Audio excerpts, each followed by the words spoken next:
কাম করতে করতে জীবনটা শেষ হয়ে গেল রে।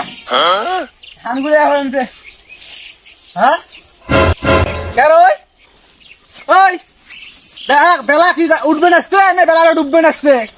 তুমি কখন কয়া গেছো যে ধানের বস্তাগুলো তাড়াতাড়ি মানে গোসে থুস থুইয়ে পল টল বলে গোড়েয়া ওদের এক সাইডে থুস তুই ভাস করে দেবো কখন? হ্যাঁ দুবিকে খিলেছিস তুই। তোমরা যা বাড়িতে থাকো একলা একলা এই কামগুলো করা না কেন তো? একলা একলা করবি না কয়জন নাগে হই তোমরা না হাতি দিলে তাড়াতাড়ি হয় না কামটা। এই শালা হয় নাই তোর রিয়াকশন